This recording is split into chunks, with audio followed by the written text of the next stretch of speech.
Welcome to the second part of the Unity shop, aka all the rest of the coding and stuff. Let's get started. So this is a quick look at the table of contents and what we've already covered. On the right is all the stuff that we have covered last time, and on the left, I forgot my own color coding. I think everything in green is what we're talking about today. Here we go. It's going to be more tech focused. I removed this in the last project, but I kept it for this one because this repo that I made still contains a lot of code that my professor from LBCC wrote. It's free license, or I think, yeah, there it is, GPL 3.0 license. It pretty much means you can just use the code that's in there for your own games and you can release it, but if it's paid, then you probably have to talk to the guy that wrote it. But you're able to use this for free. So anything you want to learn or you want to follow after, check this repo. I'll put this link up again, or I'll put up this QR code again. But if anyone wants to see it, let me know. And once again, if I say scene, it means all of that. And if I say game object, it also means all of that. Level, room, chapter, entity, object, it's all interchangeable, like I said in the last shop. Anyway, we're gonna go through some practices, right? That's Dean Norris. So, another raise of hands, how many of you took CECS 277? Likely, if you're in computer science, you have or you will be taking this course. It's particularly about, like it says in the name, object-oriented programming, and I think it is somewhat pretty important to know the concepts in there because it'll help you better understand how to navigate how Unity works and other things in game dev too. Mostly the object relationships with each other, how to organize and structure it. I feel like if I can say inheritance, that's something about that. Matt told me about that, man. Yeah. Yeah. That's some inheritance chains. Yeah. Well, every time I look at you two, you're just like something inheritance, and then like a mental battle starts happening. So I'm just like, I don't know what's happening there, but every time I say inheritance, you pop up in my head. Yeah. That's good. It's good. Very good. Yeah. But yeah, most of Unity is inherently object-oriented design. So if you remember anything from that class and how things relate to each other, there's that. And like it says right here, you could raw hard code everything, and that's fine.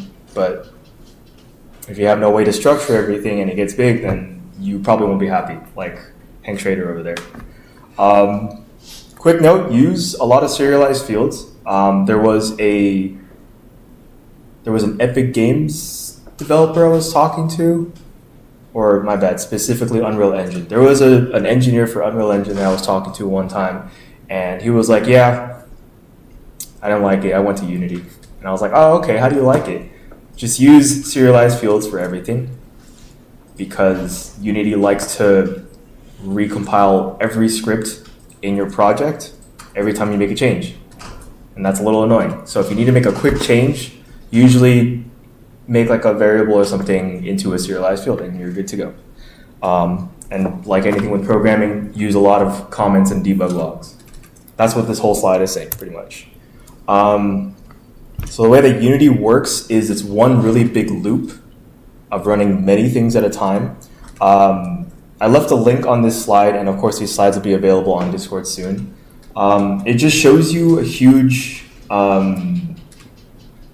step-by-step sequence that Unity runs like every frame or so. And the ones that you're mostly going to be using, at least from what I know, is awake, which is everything before the scene starts, on enable, you enable it when you start it, and then you start, and then update is every frame, and then fixed update is an update independent of your frame count or your frame rate.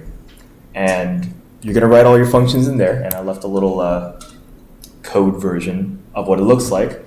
And by default, when you make any new script in Unity, it will make the start and update functions for you. So technically, at minimum, you can just use those two. And then what we're going to talk about really quickly, but I won't cover it too much. Hold on, check. Oh, it is green. Okay, we're going to talk about that for a bit. So real quick, next thing we're going to talk about is coroutines and delta time. This is pretty much, let me draw this diagram right here. All right, everyone knows when you play a game, time just moves, right? Just like when I start playing the game, oh, cool. Time is going on. Sorry, that's my phone. It caused that little shift in time right here.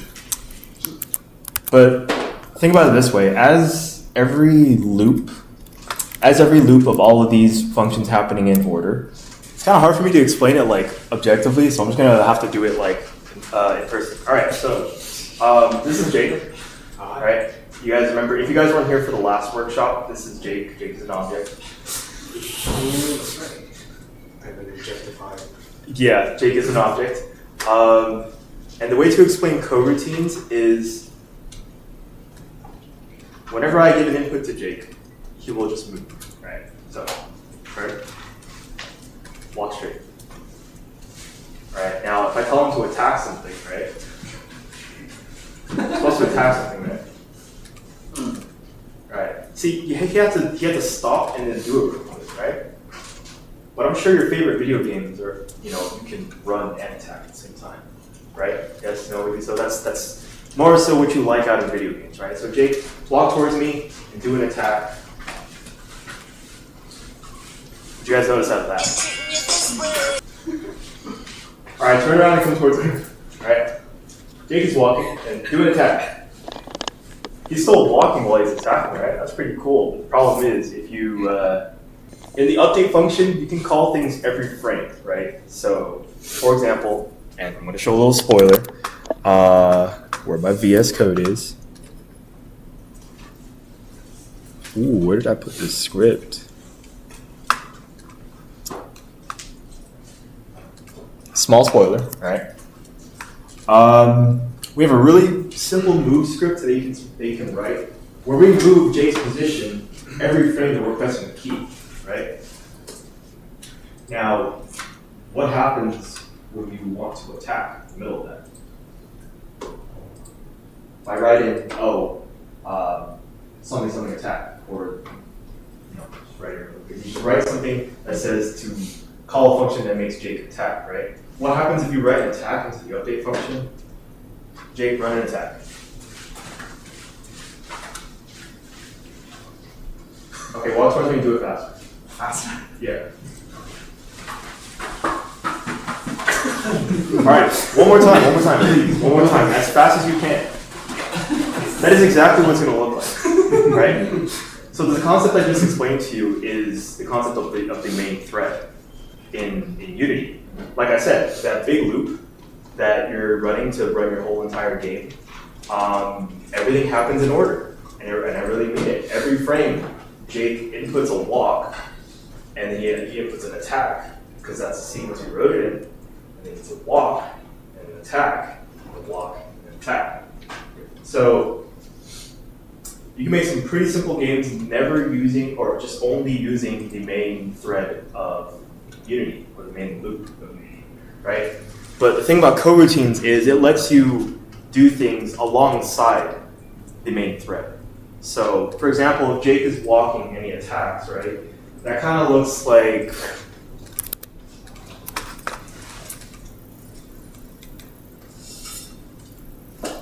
I'll just put A, and just put W, right? It kind of looks like this. So this main line is you inputting the W, right, while you're walking in the update function.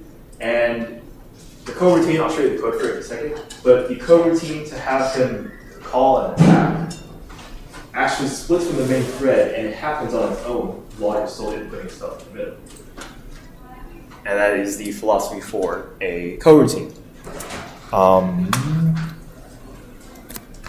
going to walk over and attack at like a couple times on the way, like properly, showing that off. Oh, that's the attack routine. All right, there. Why are you going there? Okay. Well, what he technically did was like in a sequence, but whatever, you know what I mean. It's just to do more than two things at the same time. And it's a pretty important concept if you have a game with many different things happening at the same time. A couple examples I can drop are like attack cooldowns. When an attack is done, you have to have a timer cooling down your attack after it's done, right? And that also has to happen aside from the main thread. I don't have a coroutine. I did not write one, so I hope to God. Oh, I did, dude. I made one right here. This is cue me trying to remember what this was last semester. All right, this is a coroutine that I think I pulled off the internet. Actually, no, my bad. I think this is Kieran's script. This is a quick coroutine that I think Kieran wrote, where whenever it's called, it plays a sound and it'll stop. It'll just stop itself until the sound is done playing, and then you're able to play another sound again. And if you wrote that into the update function, the entire game stops until that sound is done. But if you write it into a coroutine or something that splits off from the main thread, then there you go, a sound that plays independently of the entire game. So, last example to tie it off, you can't just make the entire world stop when you do something. If you could, that'd be pretty cool. I'm pretty sure there's like at least 50 different animes doing something about that. And the next thing I want to talk about is delta time. So like we know, Jake's an object. So for time and delta time, here's what I'll do, right? As time goes by, Jake will walk forward. Perfectly, go. This is saying that my computer is running well. I have like probably one Chrome tab open and my specs are high and I'm all good. Jake is running at 60, what do we have now? Jake is running at 285 hertz right now. Or you can see Jake walking at 285 plus frames per second on a 285 hertz monitor, right? So walk over for me again real quick. Look at that. Perfect graphics, perfect everything, right? Now I'm gonna open 4 copies of Unity. I'm gonna open Elden Ring. Give me some more games to open at the same time, right? Persona 5. Persona 5. All right. So, and I'm gonna open like 60 Chrome tabs, all running the same YouTube video. Witcher 3. Witcher 3. You know what? Screw it. All 3 Witchers at the same time. I've got every Witcher open at the same time so I can play all of them at the same time, right? All right. Go ahead, walk. Walk, Jake, walk. I'm holding W, but the game is only ever picking up when it's the game's turn to accept my input, right? Oh. So the concept of delta time here is that if you I don't have the script up. Hold on. Well, I'll show you in a second. But the concept of time and delta time, at least in game development in general, and specifically Unity, is that your computer runs doing many things for different programs at the same time, right? Your computer only ever gives the thing you're looking at like a portion of its time to run.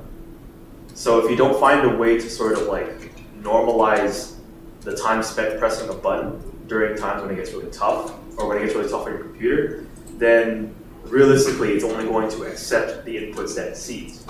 More simply, every time Jake stuttered, the computer went to go process something else. Back and forth, back and forth, back and forth. Delta time is used to fix that. And I'm going to show you a really cool thing, a really cool example of time.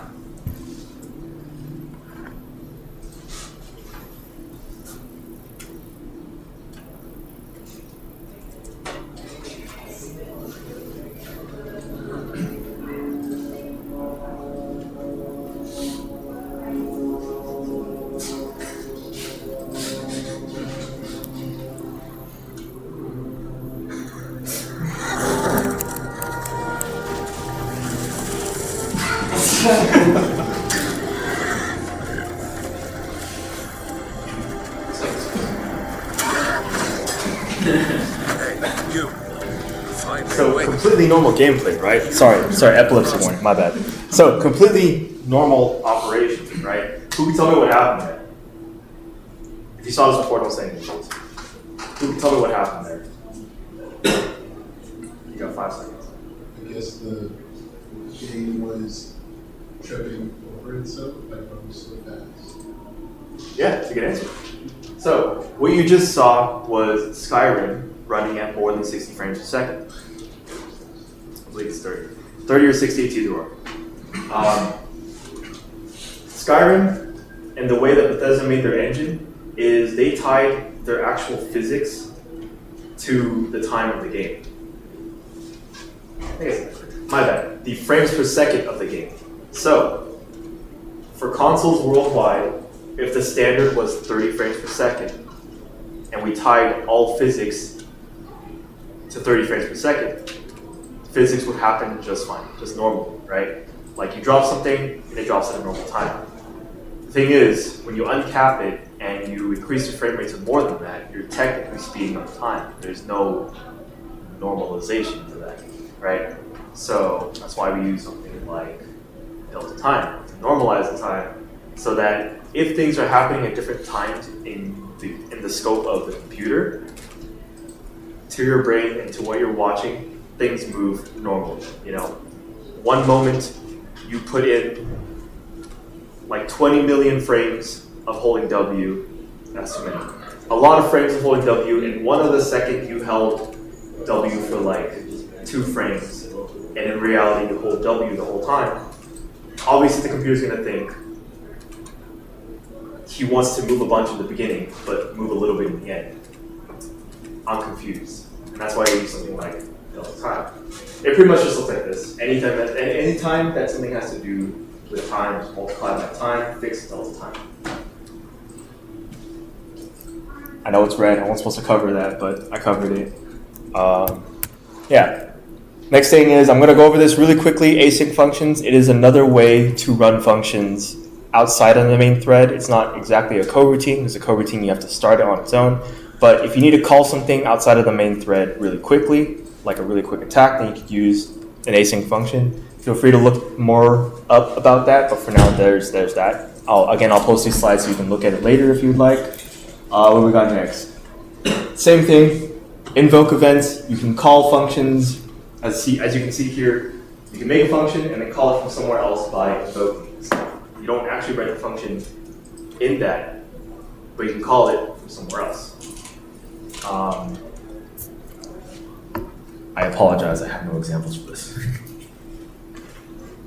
Like last semester, I wrote this like right before. All right, cool. Now, serialized fields. Let me pull up the script right here. This thing right here.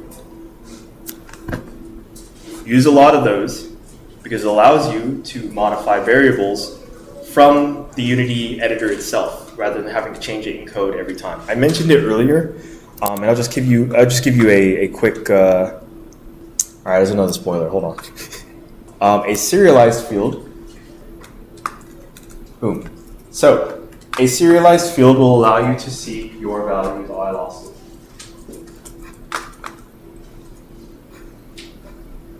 Let me hit that play. Yeah. Will allow you to expose a variable and adjust it most of the time in real time in your project, right? So we have this move speed over here. I just wrote, what did I write? Serialized field, private, float, move speed, 5, right? And because I made it a serialized field, it shows up outside here where I can change it in real time. I'll show you in a second. Actually, you know what? I'll show you right now. Big surprise, I made like a quick thing.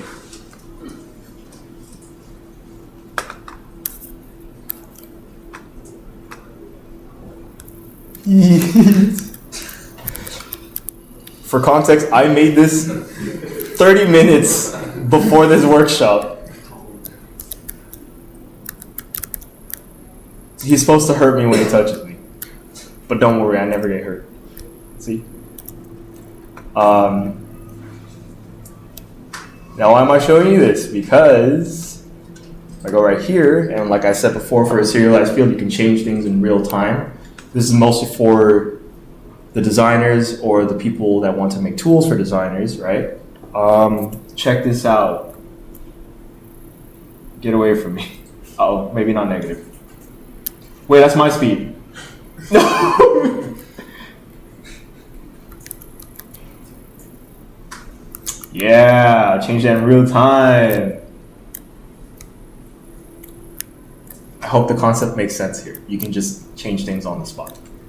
Now, if I give myself like a ton of speed, get out of there real quick. Cool.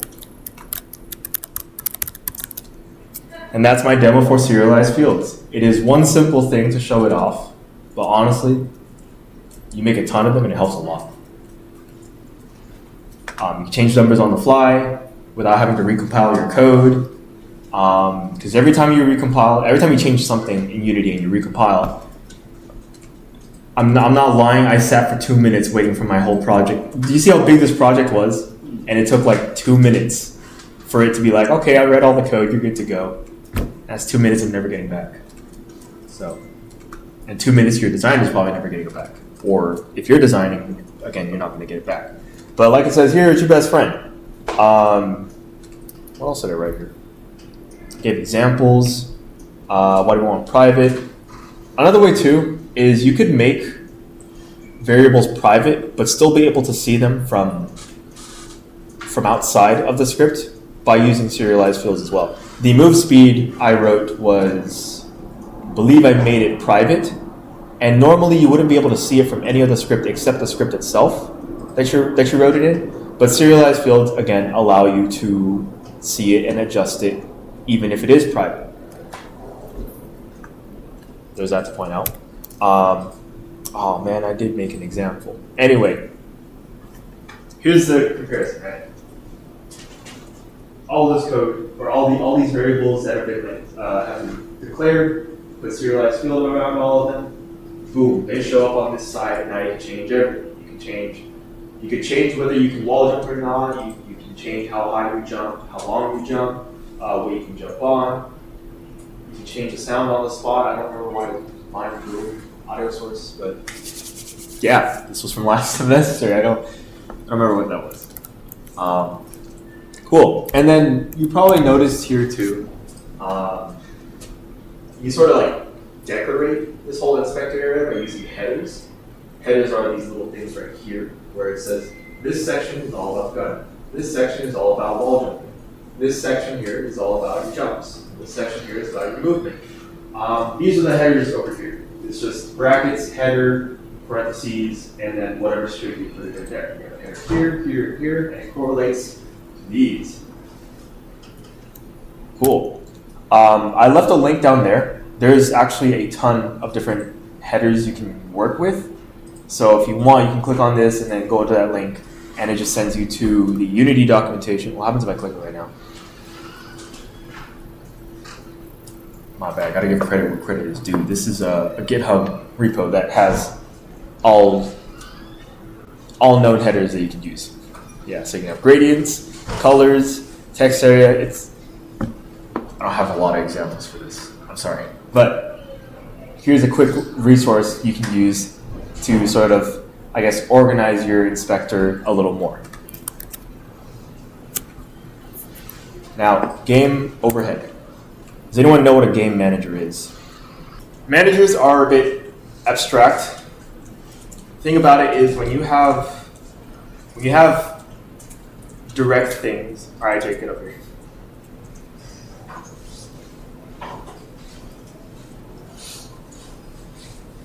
This is Jake, all right. So when you code and make direct things, like Jake's an object, Jake has physics, Jake can walk around, right? Jake has all these functions. You can code all that direct, it's cool, right? But how can I tell outside the game how Jake can do things and how many times he does things? You know, for example, if I want the win condition to be that Jake picks up 5 coins, I don't have any coins for you. If I want the win condition to be that Jake picks up 5 coins and he wins the game, where do I handle that? Simple answer is that I can write it in Jake's script. If he picks up 5 coins, then he wins the game. But then what if you want to add spawning enemies and tracking the time of day and literally anything else that isn't directly Jake, right?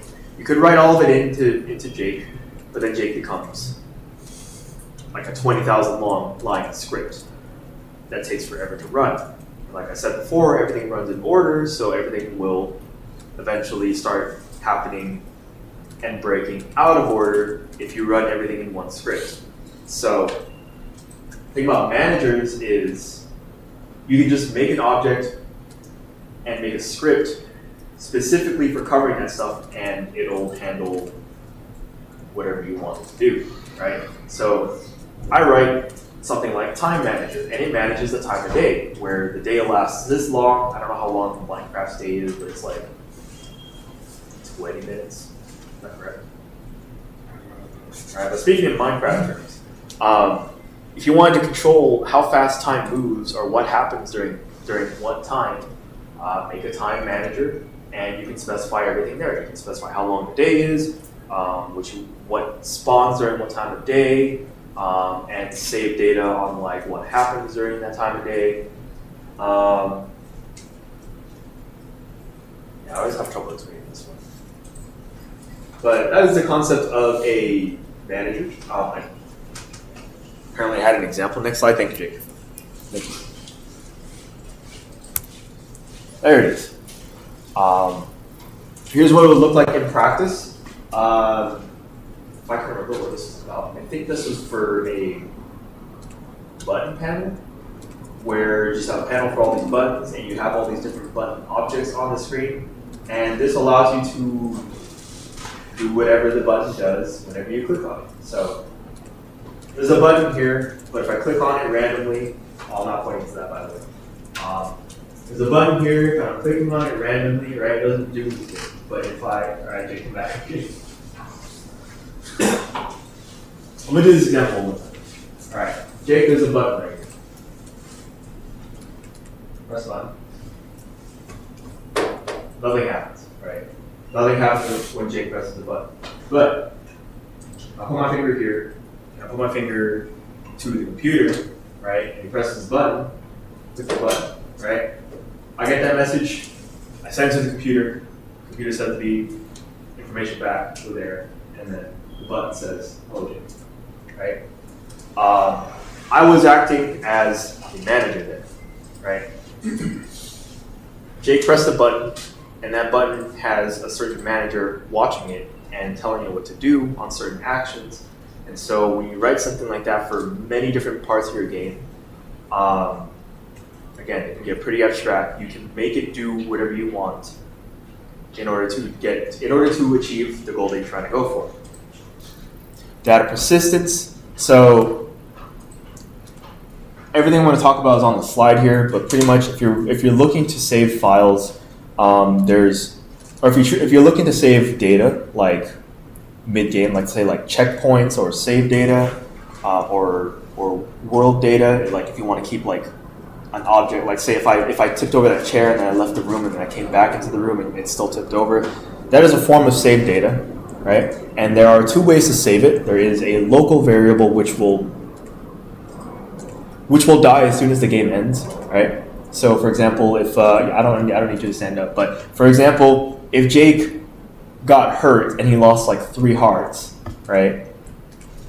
What will happen when you end the game and open it again? Will he still have 3 hearts? It's just a yes or a no. No. And that is the concept of local variables and local data. That data is saved and is only ever interacted with when the game is alive. Now, if I wanted to save the fact that Jake lost 3 hearts, I'm going to write that to a file outside of the game. So the next time when the game turns on, I read that file and I'm like, oh yeah, Jake has like -3 hearts. And then I apply that. So save data can be written into like text files externally. I think the most common one used is a JSON file. If anyone has played Minecraft, a lot of your stuff is saved in JSON files. And it's good for long-term save data, like it says on the slide. Okay, this one's red. There's a lot to go about for the philosophy of how you save your data and stuff. I am no expert on that, so you gotta look it up on your own.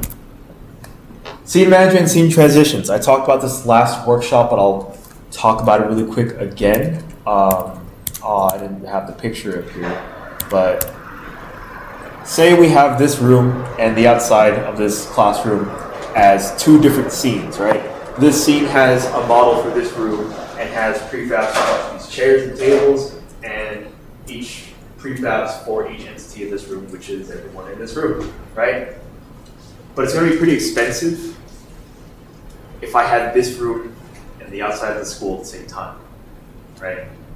Because then I have this room and the outside of the school to render and to keep track of it at all times. You don't need to render it all the time, but if you keep packing everything into your level, eventually it'll get slow. So that would be the motivation for having multiple scenes, right? So back to the original example, if we had this room be one scene, and then we had another room be another scene, then, oh my God, we have everything here. As soon as we hit the trigger to leave the room, we start loading in a different scene, which holds everything outside. And that is the motivation for scene management. Store everything in their own little bucket and call it whatever you want. Call it a level, right? Call it a main menu, call it a different menu. And keep it in its place so that it doesn't bear the weight, or it doesn't bear any more weight on the computer or on the CPU and the GPU when you're running different sequences or different sessions in your game. I hope that's everything I said. That was the philosophy or the reasoning. This is what it looks like. It's pretty simple. Fun fact, I was trying to get Jake to write this on his own naturally, and instead he wrote something like way better. Quick story about that is I wrote him like a requirement to write something like this so that we have a system to like change different scenes over and over. And I was like, Jake, a cool idea that I saw was you have like a third scene to like act as a curtain to hide everything when you're changing levels, right? The one I wrote took like a second, where it's just like scene and then curtain to show like a loading screen, and then load another scene and then raise the curtain, and that took like 1 second. Jake did it, and he got it in a way that was like less than like 0.2 of a second. It was just like that. So if you want to know what you ask him questions. He figured it out. But yeah, you can get clever with the scene management in the game. So say if you're saying like a main menu, and then you click start, just put like a loading screen, and then go to your next level, and then start, go to your next level. And you can code it in a way using the scene manager. Again, if you look it up on the Unity API or API documentation, scene manager alone has like a load of functions that you can use to sort of direct which way you want to go in between your scenes. You can load scenes together at the same time. So if you want like a pause menu to be its own scene so that your designer or you yourself can work on that scene alone, but you want to be able to use it in the game, you can load things additively. You can unload things additively. I don't know if that's the right word. You can kind of layer things and manipulate it in a way that works best for how you want to make your game or how you and your team want to work. But these two are very simple. Choose this scene. This is technically saying, take the current scene and go to the next scene in the order of scenes. And then if you want to load a specific one, you load that scene direct or explicitly. This is what these functions will look like. Game mechanics. So I want to talk about the input system in a little bit. In earlier versions of Unity, there's two versions of the input, where one of them is you code it raw. I think it was get input, or it was like input.getKey, and then you can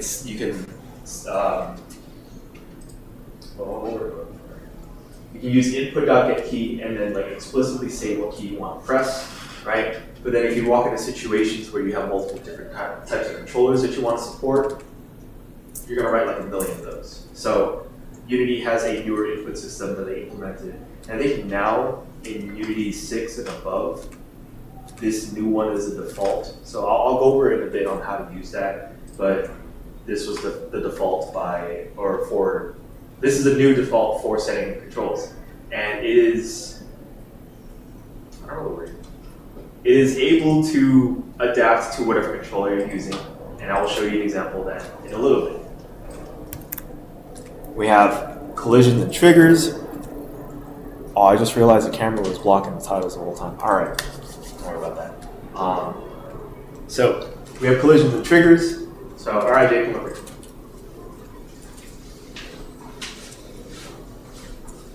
And also, quick applause. Thank you, Jake, for being that. All right, so collisions and triggers. Jake is an object, and he has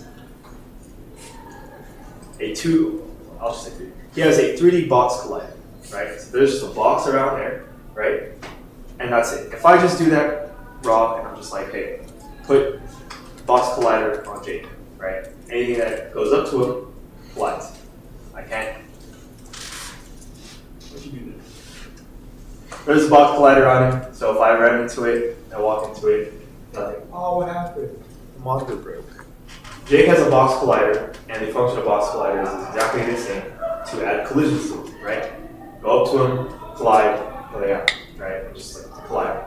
The other type of collider in Unity is the trigger collider, and you can just set that up by ticking a little box that says it is a trigger.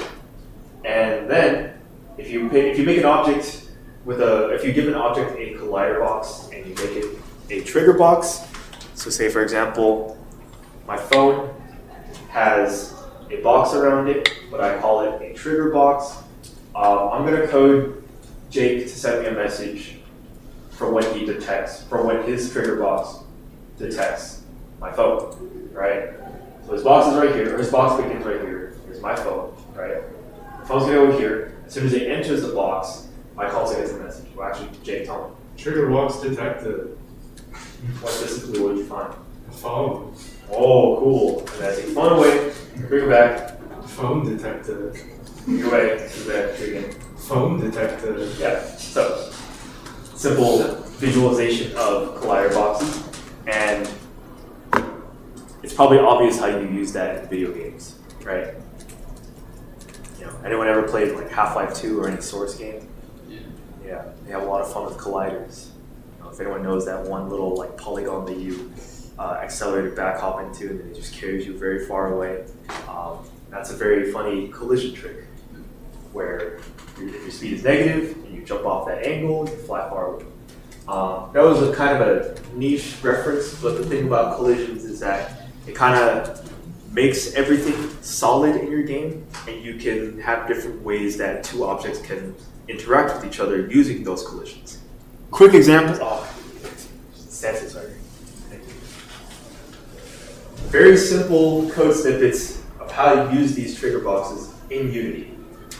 We have box collider, is trigger, tick, and a bunch of templates on how to use them. So, how to have something happen when you enter the box, the other box being whatever it touches, whatever it detects. So enter, stay, and trigger. Just different situations of what you can control when things happen. Next we have ray casting, shooting lasers. Did I write? Oh yeah, I did write a lot for this one actually. So, does anyone know what ray tracing is? Does anyone know what an NVIDIA graphics card is? An RTX graphics card? Right. Does anyone know ray trace lighting? Anyone heard about that? I feel like if you played any game past 2019, you probably have been forced to like view that or use that on your machine, right? Anyway, ray tracing is just the act of a computer taking one point in space and pointing an invisible line to another point, however far you want to find, right? And that's it. We'll take lights, for example. Every light bulb in that light is emitting one invisible ray, one straight direction, and it says everything along that path shoot a bit of light everywhere, right? That's also applicable to players, people, and everything else. Players, objects, and everything else. If I threw my phone, I'm not going to do that. If I threw my phone and I gave it like no gravity, and I wanted to throw wherever I'm pointing, right? Like let's say I have this like little invisible point at the middle of my chest that's going outwards, and it moves along with me. That is my throw trajectory, and so I'm going to throw in that direction. Again, we'll go here, throw it, and it's going to go wherever I was pointing. And if you play any shooting game, if you play like Call of Duty or Valorant, I think maybe Call of Duty does bullet drop now, but if you play Valorant, that game is, or Valorant or Counter-Strike, those bullets are being handled with rays by ray casting. Wherever you're looking, you shoot. It's going straight there. As it says there, it's used for things like shooting mechanics, enemy line of sight. So if you're all looking at me right now, you guys are all casting rays at me. Don't hurt me.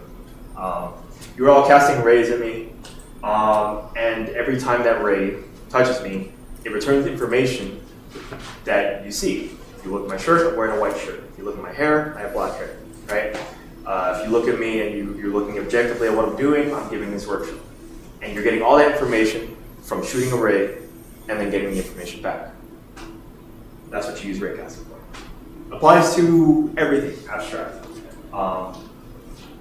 I don't have it here, but I have another example somewhere in my computer about mouse clicks, where if you wanted to make like a point and click game on your screen in Unity, and it's in 3D, then you would put your mouse on the screen, and then from the mouse, it would shoot a ray to point at whatever you're looking at, right? And that's how you make sort of like a point and click game in Unity. You can also use it to detect the ground. So, all right, Jake, get back up here, please.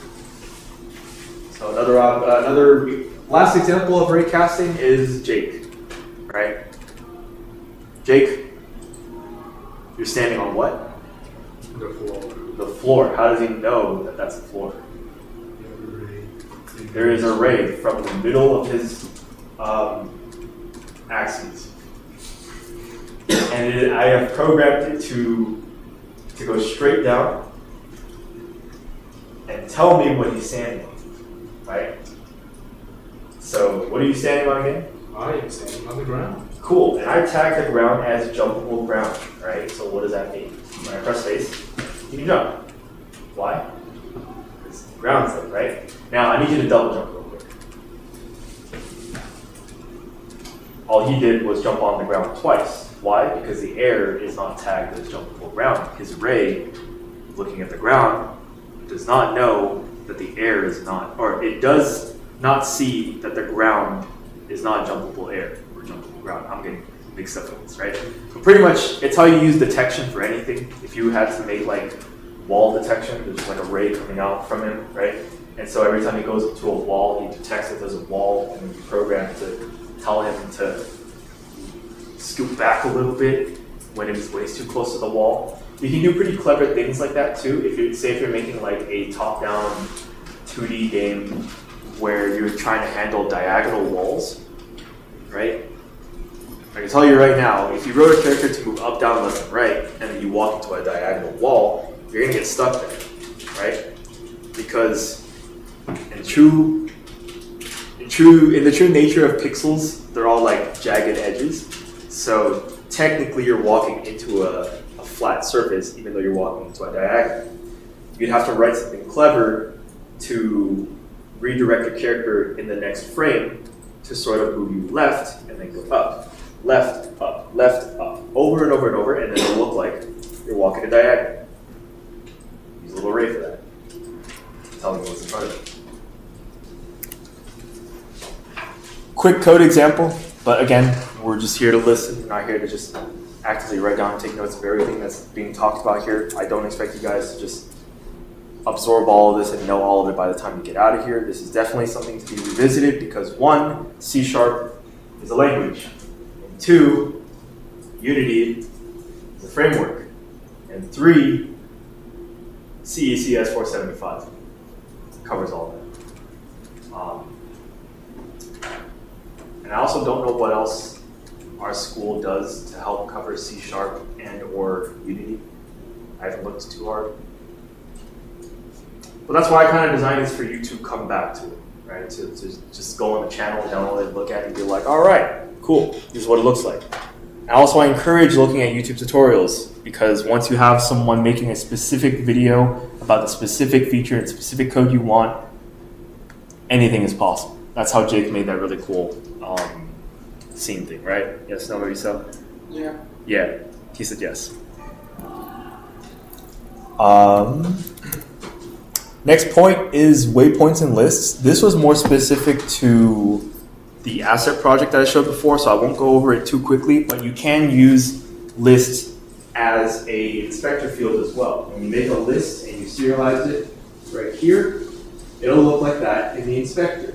And from there, you can store and see the many objects that you stored in there. A common thing I like to do with lists in my inspector is to make waypoints, right? So we have one object that's a waypoint, and I set 2 different spots for it. And in those 2 different spots, I store them in a list, and I tell my program, go through that list over and over for whatever you need, right? For example, these waypoints set up for this platform. This platform is right here, and the next target is to go to waypoint 0. I'm at waypoint 0, and now I have to go to waypoint 1. I'm at waypoint 1, and now I have to loop around again to the list and go to the end of it, which is waypoint 0. Over and over and over, now we have a moving platform, going up and down, following these waypoints. The cool thing about Unity is this is an object, and you can move it around anywhere. So if I took this point right here and I moved it right here, and then I ran the game, that platform is going to go that. It's going to go diagonally to wherever each of the waypoints are in its in its respective list. Next thing too, layers and tags. Pull this up. Layers and tags, they're up here. They're more for handling, I guess, filtering or detection between objects. So like for example, in the earlier example, I set that the ground is a jumpable ground. You can set that in something like making a custom tag where this whole ground object, I tagged it as jumpable ground so that whenever you're on it, you can jump on it. But then if you touch other grounds that aren't tagged with that, then you can't jump on it, right? If you program it that way. Tags are more individual based, right? You have to tell them, you have to set an individual object to be, to have its own tag. And it's more for like tagging enemies or objects for specific interactions. But for layers, you can say that an object is on a specific layer. So let's say I selected every floor in the school, and I said that they all belong to the layer that's called jumpable ground. Now every floor that has that sits on that layer is a jumpable ground. They're kind of the same thing, but the more you use them, you'll find different uses for each of them. Right. Quick look at the slides for that. There's that code example right there I was talking about. We'll move on. Where are we? UX and UI. The way that you can handle UI and on-screen elements in Unity is to work with the canvas. That is how Unity works with UI stuff, right? Right. So you can make a canvas in your scene to handle specific UI elements, and you can have more than one canvas as well. Okay, so this is what a canvas looks like in a 3D game. In a 2D game, it is literally just what's on the screen already, right? And the canvas handles all the UI elements that you put on. Oh, I'm the third time repeating that. My bad. It's pretty much this whole interface right here. If you double click on it in the hierarchy, then it'll kind of full screen this whole thing. And you can kind of place buttons and UI elements wherever you want and sort of design the whole user interface. Here's an example of one that I made. This is the canvas right here, and this is everything inside the canvas. You can see I have an object called UI backdrop, and it's this image right here. And we have HP text, the info panel, progress, that's everything on this screen here. Party panel, that's every character up here. You can kind of see, like, this is with the canvas and everything you put into it, it's its own scene itself within the scene for holding just the things that are directly on the front of your screen. You can change its X and Y position to change its position on the screen, but you can't really make it go like further back because it is designed to be an on-screen feature. And then this one gets a little more complicated. What's up? This one gets a little complicated, but for everything on the canvas, you can anchor and position them, right? So that if you change different resolutions, or if you know your game is going to be in different resolutions, you anchor it to certain spots, then it'll help you position it and adapt to whatever screen you're in. So if I anchor this marker eraser in the bottom right corner and I say, hey, you act depending on the bottom right corner of this screen. When this screen resizes to like a phone size or to someone's widescreen monitor, I anchor the eraser to the bottom right corner so it'll adapt accordingly. If you don't anchor it, then whenever you resize the window, everything stays in the spot that you put it in. Those are anchors and positions. Quick example, just anchoring a heart to the corner of the screen. So as you can see, I stretch the screen around and the heart stays in there. Animation. All right, Joe Mario, up.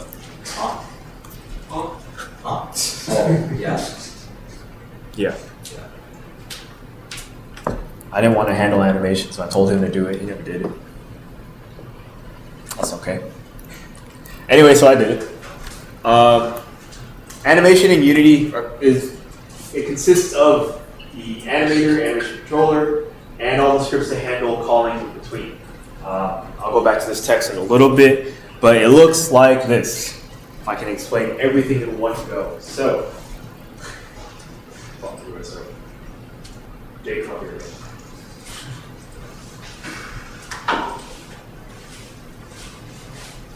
So, we give Jake an animate. Boom, up there, right? And then I have this animation that I got from my very lovely animator friend from my team. Oh. I don't know if Joe Mart animates it. Like 3D models. Still looking for the Joe. Joe Mart is a senior 3D animator. Super expert at rigging, right? And he sent me this animation. All right. That's the animation. He gave me that, right? Give me the animation, and I want to give it to Jake. I want Jake to be able to do that animation as well. So I make a new block right here in the animator, and I call it like Jake_attack, right? And his default state right now is Jake_stand. I need to write an arrow between Jake_stand and point it to Jake_attack and say what the conditions are for that. The condition being described in the script that you write. Hold on. Being described in the script that you write right here. So I'm like, okay, if the attack button is pressed, then invoke the command. I don't remember my Unity terminology, but you just pretty much write to invoke the command or to invoke the function of run the Jake_attack function, right? I should not be looking at this while I'm talking about something else. Yeah, I write from Jake stand to Jake attack. Call that attack, or call the animation for that attack. So we go back here. We see this very cool little blue line between the two, and then Jake attack. Cool. That's it. So we all make millions of money from that. Do we see the Jake attack again? Yeah. So one more time. I have the attack animation. Boom. There you go. Woo! Program it. Tell it to go to that attack from Jake stand to Jake to attack. or Jake attack. All right, give that specific relationship that animation, so that when I press the attack button on Jake, there you go. He's got that animation, that $1 million animation that I got from Jomar, the professional 3D modeler and animator, CEO of Jomar. I'm not very strong at animating or animations, so that was the best I could do for talking about animation and how it's handled in Unity. If you have further questions, you can ask me and I'll probably have to Google the answer for you, or you can Google the answer and still ask me if you need help. What's after this? Oh, thank you. Now, sorry, I'm a little edgy. I've been tired. This was supposed to happen last week, but I swear to you, I had like a midterm every other day. It was painful. So here we are. But to kind of make up for it, I have a surprise, which you already saw earlier. What I originally planned, it's already 5:20, we all can get out of here at some point. What I originally planned was to make the whole game in front of you right now. But I'm a little lazy, so I made the game here already. Oh my gosh. Oh yeah, he didn't see it yet. Let's see it. Yeah. Son of a...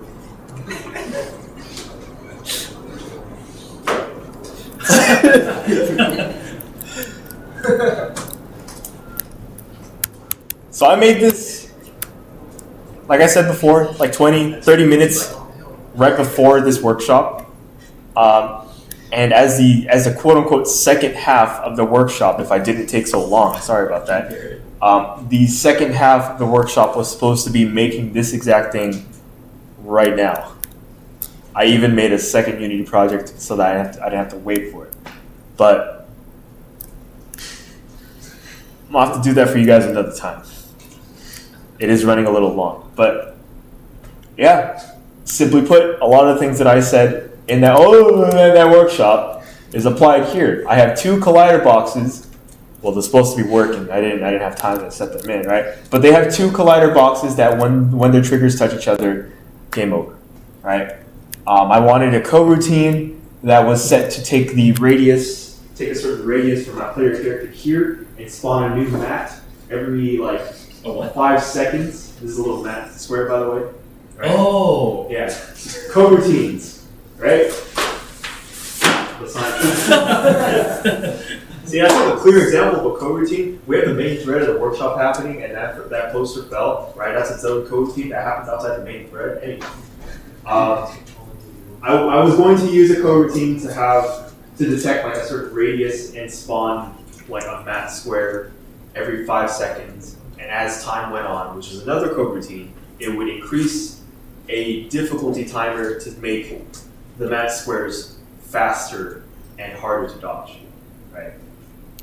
So like as the game is running and you're dodging the first mat square, I have these other functions happening, these other managers happening at the same time, determining how much harder each new mat spawns and gets harder. That was my example for coroutines. For player movement, I was going to show you player input real quick. This is something that I really wanted to show off too because we're at Unity 6 now and it could be a lot easier to do input. So on your player character, you add a player input component. It is part of Unity and you have your actions here. By default, Unity gives you all of these things that handle both your keyboard and your controllers, right? More specifically, X input, any Xbox controller. And the thing is, since they have that by default, that technically means an Xbox controller works with this game. Quick look into the script. This right here is more or less what it's going to look like. Oops. Let me, my bad. Let me comment the comment out. I wonder if that works. Yeah, it works. All right, comment the comment out. So, this is what's possible for your movement inputs, right? On whatever name you call it. You can have an action for when you press the button. when the button happens. These two are kind of almost the same. And then when you let go of the button, right? And for move, if you scroll down, right? I'm writing in that whatever vector 2 value I have with my stick, right, or my WASD, if I press the button, that's my value, that's my movement input. If I stop pressing the button, it's 0. No get input W, no get input whatever. It just uses what's called a callback context to handle what's happening. If I move my stick up, down, left, right, it has its own numbers, and Unity is going to be calling those numbers, and you'll find out what to do with it afterwards. Second step of that is under events, using Unity events. By default, it's send messages, but you use Unity events. You can see everything that you have available in your inputs list, right? So everything that happens here can show up as an action, or show up as an event over here on the right. For example, I have move callback context, and I set that one to read the input handler script that I wrote right here. So you see it says on move. Here's the event called move. And so whenever the controller's inputted anything, it goes through there, it goes through the script, and the script runs. So now for the grand demo, if it'll open up.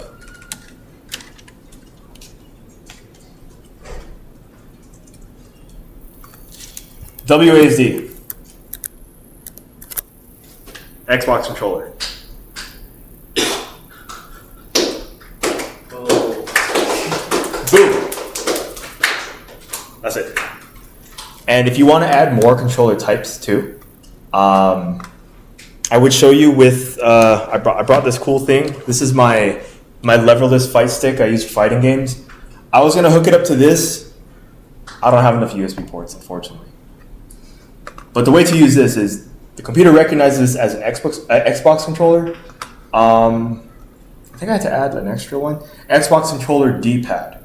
So this is already recognized as an Xbox controller, but because I have my keys here set to the D-pad, I had to add a custom control under here, which is D-pad.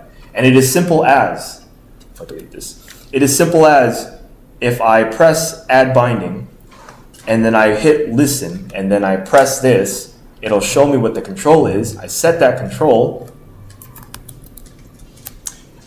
and then I get D-pad, right? And just like that, I plug this in, it's plug and play. I can now control the game with this controller. So the way that Unity handles input now is a little more visual based and less scripting based, but it's pretty much direct, and it'll allow you to use any controller you want very easily. If you have more questions about that, YouTube tutorial, ask me, either or. I think this system is really cool.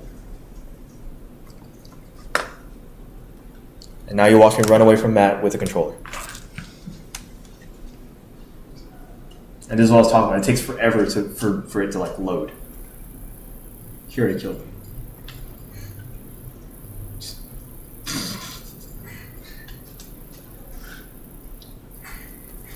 So cool, right? You do everything with this. This is like a brand new indie studio, baby. Now imagine like 30 of these, and you could like automatically attack. That's just Vampire Survivors, but I'm running away from that. And that is a picture of me lying down on the floor. There's a guy in the background. Oh, I don't know. I didn't even notice that. No, your fit is inverted, so you have a black shirt on and a white shirt. Oh, really?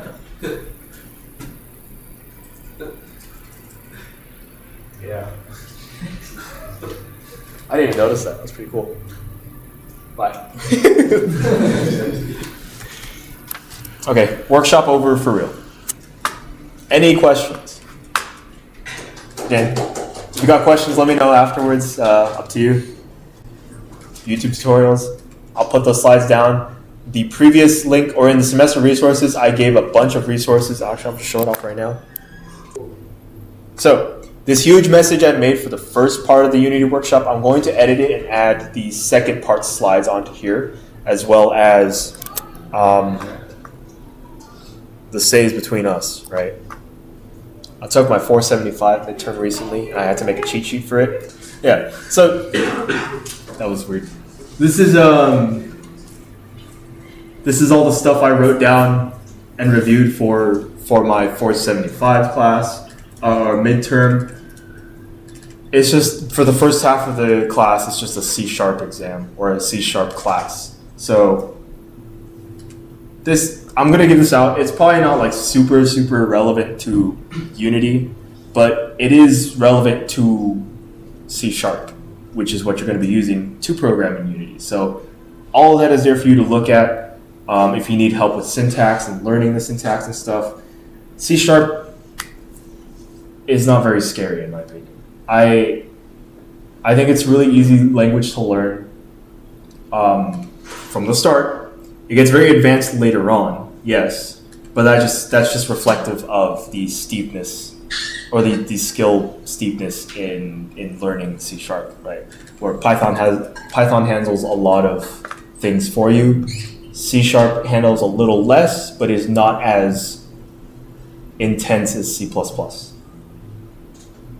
It's more verbose. It's more straightforward.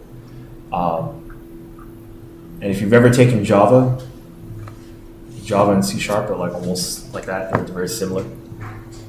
Yeah. Or if you're going to take 475 with Fong Nguyen, you can also use that too. Yeah, I'll post this link in the slides in the semester resources, and it'll be right here in this huge ass message, huge butt message. I know, dude. Can you cut that out, please? I want to stop this recording.